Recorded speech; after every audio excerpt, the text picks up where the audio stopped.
G'day guys and welcome back to another One Piece deck profile. Today we're going to be looking at my version of the big scary soon to be banned leader for OP06. So we're looking at Sakazuki. Let's just take a close look at Sakazuki for those of you that are not familiar. So Sakazuki is a blue and black leader. 5,000 power, starts with 4 life. Activate main once per turn. You can trash 1 card from your hand, draw a card. So really good in helping you find those pieces. You're really going to be digging for either your cost reduction or your removal, but really great effect just to help you find those pieces, get rid of dead cards in your hand. And then when attacking is you can give one of your opponent's characters -1 cost during the turn. So it just makes it easier for you to get your opponent's characters in range of removal.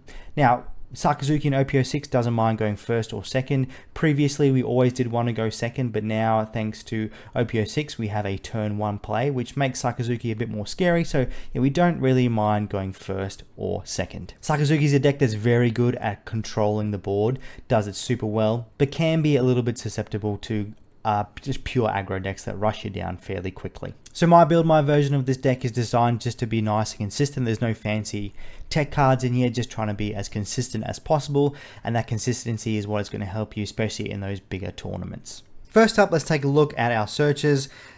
First of all, we're running a full playset of Tashigi from OP06. This is our now turn 1 play. So Tashigi costs you 1, 2,000 power body, 1,000 counter. Very traditional searcher. On play, look at the top 5 cards of your deck. You can add a navy card to your hand other than Tashigi, and the rest of the cards go to the bottom of the deck in any order. So not quite as good as brand new. That fills our trash because we can recycle some characters from the trash. Keep in mind, there's only characters that you can recycle from the trash. Some of your removal card does bottom deck some cards in your trash, so that's a way you can get your events back into your deck. The only way you're going to see them is if you go into a really long grindy game, which doesn't usually happen in this format. The other searcher that we are running, which you just mentioned as well, is brand new, running a full playset. Brand new costs you 2, 3,000 body, 1,000 counter. On play, you can look at the top 3 cards of your deck, reveal 1 navy card other than brand new, add it to your hand, and the rest go to your trash. Next up, we're going to have a look at our cost reduction cards, starting off with a full playset of Suru. Costs you 1, 2,000 counter as well, so that's really handy to have. And then on play, you can minus a character by 2 cost during the turn. This card can be recycled and played out by both of our cards that allow us to cycle and reuse a lot of our cards and reuse our cost reduction. The next up, we are running a full playset of Hina. Very similar story with the reusability of Suru there, but Hina costs you 3, 5,000 body, nice hefty body, no counter. On play, you can give one of your opponent's characters -4 cost during the turn. Next up, for the events that allow us to have some cost reduction, we're running a full playset of Ice Age. Cost you 1, you can minus something by 5 cost. The triggers, you can KO something with a cost of 3 or less, so handy either way there. And the last card that we are running a full playset of Great Eruption, another card that's soon to be banned. Cost you 1, you can draw a card, then give one of your opponent's characters -2 cost during the turn. The trigger, your opponent chooses 1 card from their hand and they trash it. So we have 16 cards that help us get some cost reduction plus our leader, so 17 cards in our deck that allow us to get some cost reduction going on. All of these guys are searchable as well. Now let's take a look at the removal that we have access to. We are firstly running a full playset of Lucci. Lucci costs you 4, 6,000 body, no counter. On play, you can place 3 cards from your trash at the bottom of your deck in any order. Typically, you're going to be putting the events because we can't really recycle them. Then we can KO one of our opponent's characters with a cost of 2 and a character with a cost of 1 or less. That's or less for both of those as well. So surface level, it doesn't seem super great, but we've just seen that we have a plethora of cost reduction available to us. So that's actually really easy for us to achieve. Next up, we are running a full playset of Houndblaze. Cost you 2. Activate main, one of your leader or characters gains 3,000 power during this turn. Then you can place one of your opponent's characters with a cost of 2 or less at the bottom of the deck. This is really good because there's some really good on KO effects floating around right there. I'm looking at you, yellow. This helps you get around a lot of that there. And similar to the Lucci, 2 cost doesn't seem super useful, but we've got lots of cost reduction that help us to make things quite easily get to that level. And then plus you're getting a 3,000 buff, which is really good. So you can buff your searchers with this. Both your searchers can then swing in at leader when being buffed by Houndblaze, so that's really nice. And the trigger is you can return 1 character with a cost of 3 or less to the owner's hand. So you can bounce back one of your own searchers of this, or you can bounce back something that is on your opponent's side of the field. And the last removal option that we're running 2 of the brand new Amano Sword.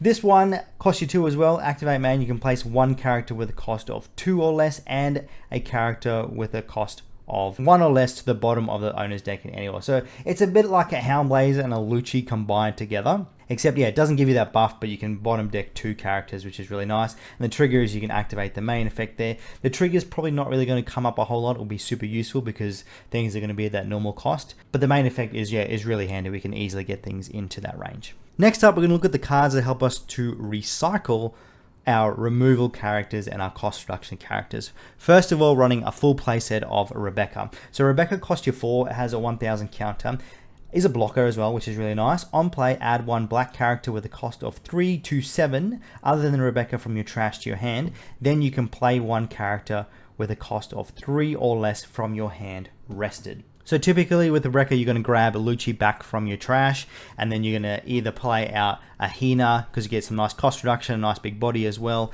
or you play out something like a Tsuru. That helps you get some cost reduction as well. And if you play Rebecca on your 8 Don turn, you get to return Lucci, play out the cost reduction, and then you can play out the Lucci to then kill what you have on board. Otherwise, if you have your other removal options, your events, the cheaper ones in there, you can then play those out after playing out a cost reduction character.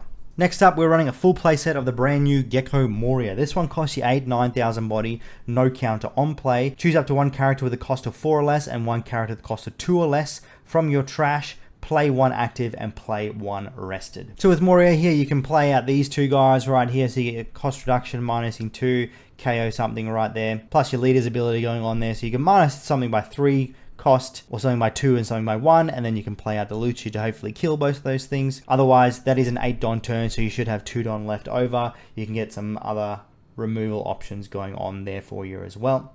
Otherwise, a really great target to also play out of the Gecko Moria is Borsalino, which we'll talk about in just a moment, a blocker that you can get out for free, which is really nice. Rounding off the deck, we're running some cards that are fairly sticky, some fairly good ones. As we just saw, we're running Borsalino, running a full playset of Borsalino. Cost you 4, 5000 body, 1000 counter. The effect is on your opponent's turn. It gains 1000 power and cannot be KO'd by effects. Is also a blocker, really nice one to play out of Moria. And the other card that we are playing is we are running a full playset of Virgo. So Virgo is a 2k counter, searchable 2k counter, cost you 5, 5000 body. The effect is Don times 1, this character cannot be KO'd in battle. Now this card is probably the only card I'm debating in this deck. The reason why we are running it over the 2k counter Tashigi is simply that it's not searchable with our new searcher Tashigi, but it does give us another option in terms of our cost reduction that can be played out with both Rebecca and Moria. So if you're finding yourself running into some roadblocks when it comes to having cost reduction options, which usually I don't find in this build, you can swap this out for Tashigi. Maybe swap a couple of copies out for some Tashigis as well. Alright, there is the deck in all its glory. Let us know what you think of this build. Is there anything you do differently? Have you been running something similar that's bringing you some success? And are you glad Sakazuki is going to be banned coming into OP07? Let us know all that down in the comment section below. But thank you so much for checking out the video. Stay beautiful, and we'll see you all in the next one.